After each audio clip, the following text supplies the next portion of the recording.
Thank you, Officer Davis. I want to recognize now for the next presentation from current Houston Police Department Officer Linda Williams. If you can move that middle mic down. Yeah, move that mic on down. And bring it close and speak directly into it. Officer Williams is currently a City of Houston Police Department officer who has been on an injured on-duty medical leave for the past 2 weeks and works at a different substation. She doesn't work at Northeast. She works down at South Central at Police Headquarters in Teleserve, Records Division. Okay, well, I'm going to take you through several stations while I give my presentation today. First of all, I am Officer Williams. I was born and raised here in Houston, Texas. I attended Cashmere High School, where I graduated in 1971. During a summer break that year, while looking for employment, I went to HPD Recruiting Division with plans of becoming a Houston's finest. When I walked in the office, I was asked, quote, "What do you want?" I told the big white officer I wanted an application. He told me, quote, "No, you're too small," and walked away. I left that day with the same hope that I came with. I later attended Sam Houston State University for 2 years, where I held on to my dream of becoming a Houston police officer and intentions of majoring in criminology. I later returned to HPD in '79, where I finally was accepted as a clerk typist 1. In November of '80, I applied for the police academy. I was accepted and trained for 18 hard weeks. During those weeks, I was subjected to what I believe was a form of sexual harassment.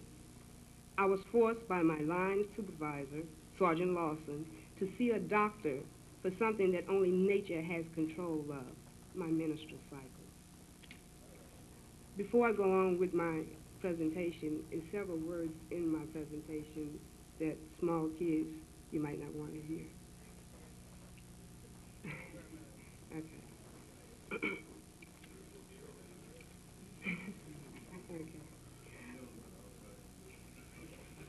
All right. I witnessed a black cadet who later commonly known in Class 94 as Asshole of the Week. The black cadet was subjected to this name not only for 1 week, but 18 weeks, along with keeping the restroom on the male side clean. He later resigned. After leaving the academy, I was assigned to Central Patrol night shift.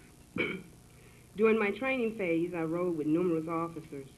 One particular officer, white male, by the name of Malcolm Hicks, decided while on patrol to go to a well-known hole. A hole is a place or dead end where officers park to stay out of the sight of the public. The specific hole was located off of North Main. When we arrived at the hole, Officer Hicks parked the vehicle facing east. The officer at that time took his right hand and placed it around my neck. He then asked me if I was tired. I pulled away from the officer and stated no. Officer Hicks then stated to me, "Officer, you've been doing well on the program, but if you plan to make it off the program, it's time for you to drop your pants." Like I say, I was born and raised in Houston, in 5th Ward. I looked at the officer in great disbelief, and then I became very upset. I told the officer very calmly, and I'll never forget these words. Channel 13 will love this. Black rookie female shoots and kills white training officer for rape.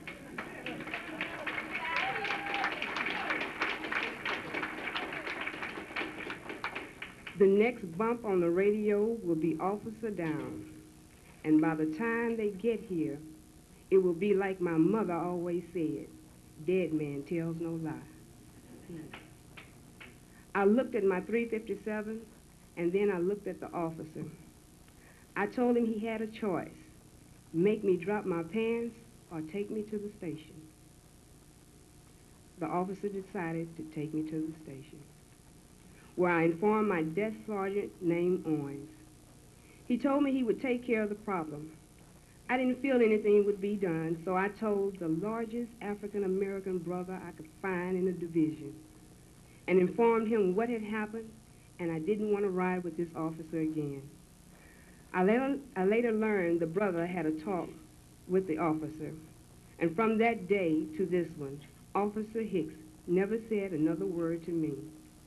This officer is currently assigned to Juvenile Division. While riding later with another white officer by the name of Jerry Wright, who is now resigned from the department, we rode 17 District. Jerry was my very first training officer. We observed a rolling stolen vehicle in 4th Ward one night. I called out on the vehicle and advised my location. I gave chase on the ground and subdued my suspect. When I returned to the shop, my trainer was waiting for me inside the shop. I was told to release the suspect, and we left the scene. Later, while we were riding down the street, I felt something strange under my leg. I started to pull and search, and I was driving, and what did I come up with? A black pellet gun. When I showed my trainer the weapon, he stated, "Where did that come from?" I looked at him and pulled the shop over to the side of the road. I tried to see if the weapon was loaded for my safety and his. He kept asking, "Where did that come from?" I kept telling him, I was on the ground, and maybe while we were out of the vehicle, someone may have placed it there. Jerry stated to me, "No, I never left the car." Later, he noticed how upset I was about the weapon, so he stated to me that he had placed the pellet gun there to see what type of attitude I had, and it was only a joke.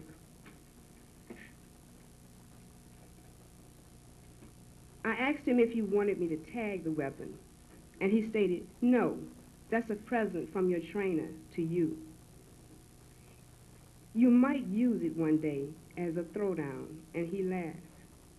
Being young and on the department, never hearing the word throwdown or not really knowing what it meant, I didn't know. But I later learned and kept the weapon as evidence just for a day like this. I have it in my possession now.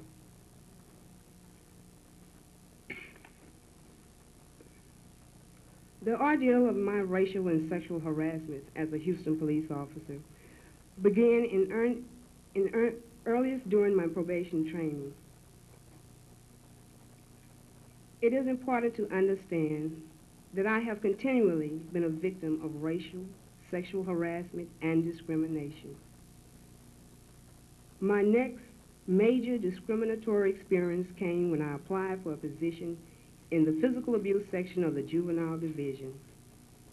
The sergeant in charge of the physical abuse section selected an officer with less seniority as an officer with the department and less experience with juvenile cases. This same officer, James Chapman, white male, is also the same officer who reportedly wrote racial slurs on my file cabinet and left a baseball in the division on which was written the phrase, "Nigger, bitch, Williams." I had that ball in my possession. It was turned over to Internal Affairs. An investigation was lodged. I later called to find out what happened to the ball. I was told from Internal Affairs it was lost. But I've been around the department long enough to know, so I took pictures of the ball before I gave it to them.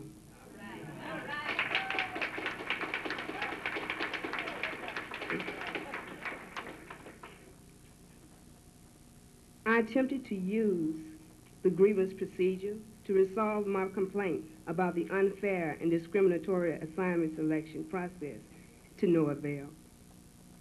Several months later, I discovered to my surprise that one of my supervisors, Sergeant Dean Moore, had retaliated against me by creating a 12-page negative analysis of me and placed it in my permanent personnel file without my knowledge because I was labeled as a radical, as a troublemaker, because I stand up, because I feel like I'm right. The retaliation continued with harassment by Sergeant Moore, who filed a false charge of insubordination against me for turning over a child abuse case to the night shift after being assigned to the case. Only a half hour before going off duty. This was a common practice at the time in the division. About this same time, I was victimized by Sergeant Steve Ridling, white male, sexual harassment, in the form of obscene comments such as, "Is it true that black men eat pussy, just like white men? And was it true that they had large penises? Do you date white men, and how much does it cost to get a date with you?" He made these comments in front of other supervisors, like Sergeant Woodruff, Lieutenant Sanders, Sergeant Castile, Sergeant Moore, who are all white supervisors. My comment in response to these questions was, "Screw you." I did not file a grievance because I had no confidence that it would work. Later, Derlin Scott, this officer to my right, filed a grievance against Sergeant Steve Ridling for the same kind of sexual harassment. Nothing was done. He's still working at Westside Command Station. At the time of these complaints, our now Chief of Police, Elizabeth Watson, was our deputy chief in charge.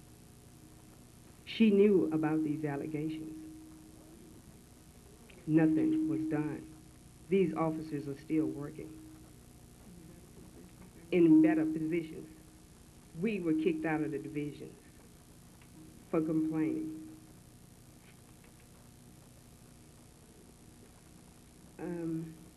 I was transferred to Westside following the insubordination complaint by Dean Moore. After I arrived at Westside, the very first day we were in the office, when we made the transfer, following us to this division was what was known as the KKK clan. This included Woodruff, Ridling, and Chapman. The very first day, one of the lieutenants walked in and asked how was everything going because it was pretty slow. Sergeant Woodruff stood up and said, "Well, I was getting a little bored, so I was thinking about asking Linda to get up on the desk and do a little strip dance." I told the sergeant in front of the supervisor, I said, "You really are getting a little bored, and I think it's time for you to go home and see Mary Ann." That's his wife.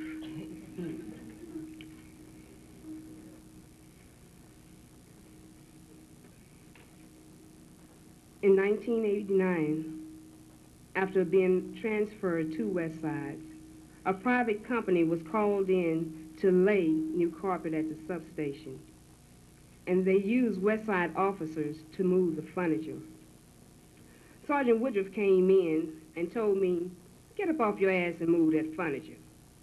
I replied, "I've told you once before about talking under my dress," because he had made the statement once before about putting his foot up my ass. Later in '89, I filed a formal complaint against Officer Mike Knox after witnessing excessive force used against a handcuffed African-American juvenile. The 15 and 16-year-old named Michael Johnson was arrested for carrying a pistol to school. He was arrested and brought into the station. When he arrived that day, Officer Anderson, he was brought in by Officer Upton. Officer Julie Anderson, Upton, myself, Sheila Jackson were in the office. I could hear Officer Anderson, a white female, arguing with this black juvenile, trying to make him admit that he was a part of a gang. The kid kept saying, "No, I'm not a part of a gang. I had a fight with someone. I took the gun from the guy that I was fighting, and that's why I had it at school. I'm not in a gang." She didn't want to buy the story, so she said, "I'm sick of this." She sent for Officer Knox, who was working investigative, but was really a juvenile officer. Knox came over about 5 seconds later. Knox and the juvenile started arguing back and forth with the same about whether he was a gang member or what was his reasons for taking the gun to school. The kid kept telling him, "No, I'm not a gang member." All of a sudden, Knox took his right fist while the juvenile was handcuffed, hit him in his stomach with a strong blow. The kid grunt very hard and bent over. When he raised up with tears in his eyes, I jumped from the counter and said, "No, that's wrong." About that time, the door clicked because it's worked by computer. Someone was coming in. It was a supervisor. Myself, Officer Anderson, Officer Knox, Officer Upton, Officer Jackson, all stood still. Nobody said anything. At that time, Officer Knox started demonstrating to the juvenile how I can hit you in your throat, or I can kick you in your leg, and I can punch you here to take you out, describing several takeout techniques to the juvenile. The kid told him, "Well, if you want to do me like this so bad, man, take the handcuffs off of me and let's go up and up like men." Okay. Officer Knox decided he was going to take the handcuffs off the kid, and the lieutenant was busy doing something else in the office. So we knew as soon as the supervisor left, Knox and the kid were going to get into a confrontation. Well, I had already made it up in my mind to jump on Officer Knox when he hit this kid again. I'm sorry. My shirt wasn't just wasn't that blue.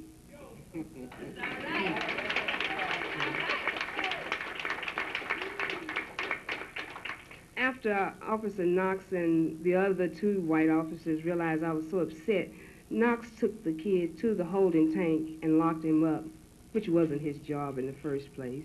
He had no business over there in our office, second place, and he left the office. Well, they decided before Knox left the office, we'll let Linda do the report. No, Linda ain't doing the report because I feel like excessive force was used. I'm getting my purse and I'm going home because it's 3 o'clock. Well, I left. But when I came back, I talked to the supervisor about it. I said, "Sergeant Woodruff, did anybody tell you what happened the other day when you were out of the office?" "No." I say, "Well, why is it on the kid's intake sheet, it's saying you wrote combative and signed your name?" "That's what the officer told me." I say, "Was he combative when you saw him?" "No, he was all right when I saw him." I said, "All right." So then it went on. I said, "Well, Sergeant Woodruff, don't you think you need to tell the next supervisor in charge or what's going to happen?" "Oh, I tell him, don't worry, I'll take care of it." This was 7 o'clock that morning. Around 11 o'clock, I decided, well, I'll go to the lieutenant and ask him. I said, "Lieutenant, did the sergeant tell you we had a confrontation in the office a couple of days ago?" "No." I say, "Well, I feel like excessive force was used on a juvenile while handcuffed." The lieutenant immediately took it to the captain, Captain Young. Captain Young, they got together and an IED complaint was filed. That's strange, because all of those officers in that IED complaint end up, how can you put it? They found a new committee to implement, the Gang Squad Task Force. And every officer in that complaint was on this committee. I couldn't understand that. They were on investigation already.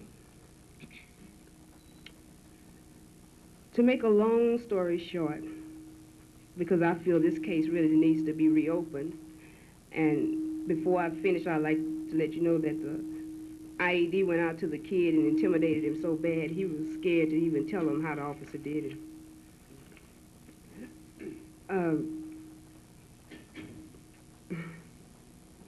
This is a wild story. Those officers are still there, okay? I don't think anything happened to them, but I received several complaints for filing the excessive force complaint. Chief Watson knew about it. Okay? Captain Young knew about it.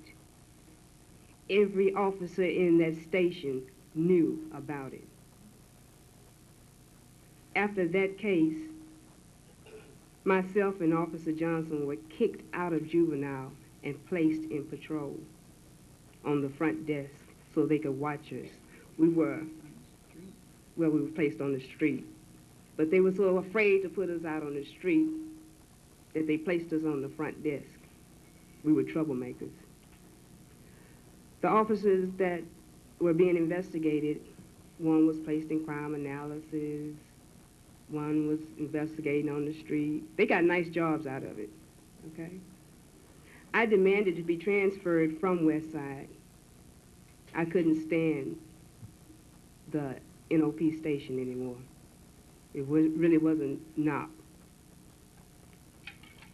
I had to get a private lawyer to write a letter stating that if something happened to me coming or going from West Side Command Station, the city would be liable. She took that handwritten letter to Lee Brown and placed it on his desk. And the reason for that was because after I filed the complaint, Sergeant Woodruff came in and told me, I was talking to Officer Jackson about the sergeant exam. Woodruff walked in and said, Linda, you might make sergeant, but you'll never make lieutenant because a police officer's gonna kill your black ass. And nobody's coming to your funeral but your mama and your daughter. I say, you know, Sergeant Woodruff, I'm leaving. I'm going out South Dairy Ashford now. And I hope I don't find any of you all too close to my bumper. Not only did that happen, I found Xerox monkeys of Kathy Whitmire, Lee Brown, and a note for me. I found the vice president of the HPP union tore a name tag off of my file cabinet that said Nigger Williams. I told you about the baseball. I have a red Cougar. It needed washing. Someone took their finger and wrote, run, nigger. One night about 3:30, I came home. Like I said, I live in 5th Ward. I got out of my car to go inside my house, and I make it a habit of taking my gun out before I take my keys out. I got out of my vehicle, and just as I put my foot on the ground, 4 white men pulled in my driveway and 2 jumped out. I had my weapon on them so fast, they got back in and drove off. How many white men ride in 5th Ward at 3:30 in the morning?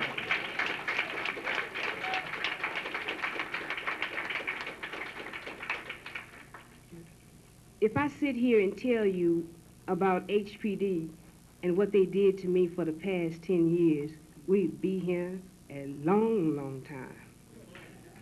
These are just some of the highlights of what happened to me at HPD. Mother Africa! Stop, stop, stop! No!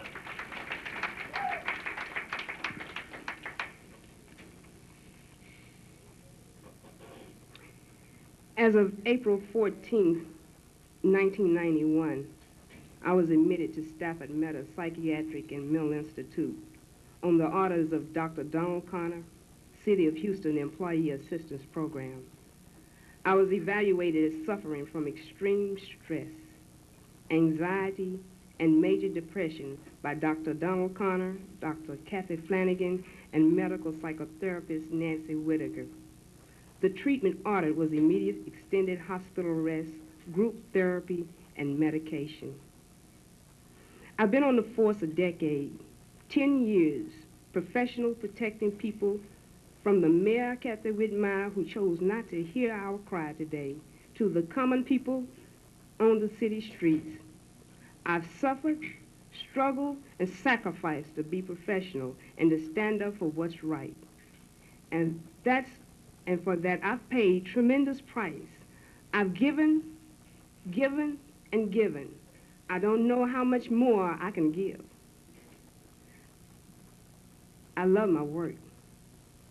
We, the black officers of the community, need your help in the storm of leveling the foundation at HPD, because it's very shaky.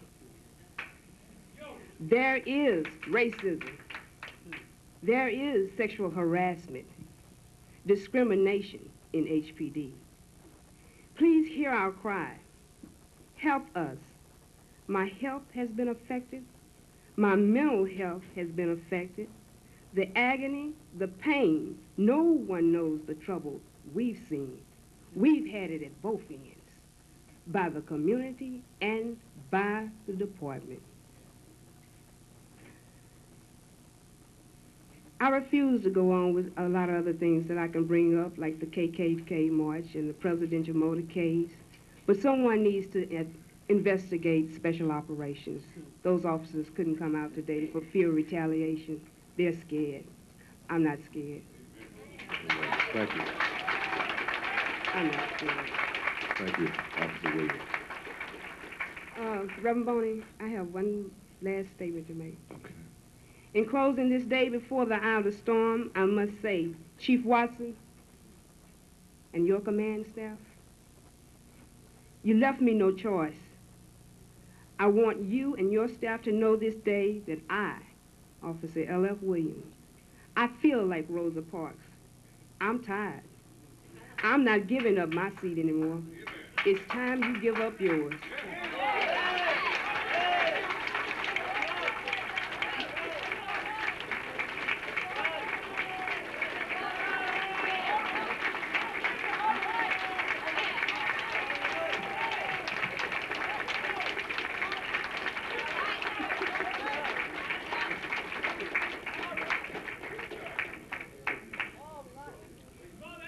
We want to start this, come to order.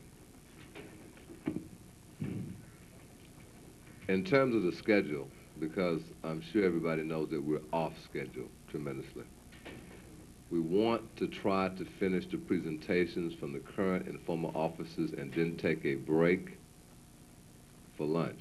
We really don't have time for lunch, to tell you the truth. But we're going to take a break. And then we want to ask the organization representatives from the Organization of Spanish-Speaking Officers, Justo Garcia, who is here, May Walker, Reginald Gillum, and Cedric Knight from the Afro-American Police Officers League, and those policy concerns and issues to be presented. And then after that, in a brief break, and we also have some more panelists that we want to get up here, we want to make sure that we give the department a full opportunity to make their presentations and responses as they see fit, and have as close to an equal time for us to listen to them as they have patiently listened to us. And I think we need to, as a community, respect the fact that this is the first time that this has happened, that the chief of police and virtually her entire command staff have come here and listened and heard the community and the officers raise these points and experiences. And I think for that, they must be respected. All right.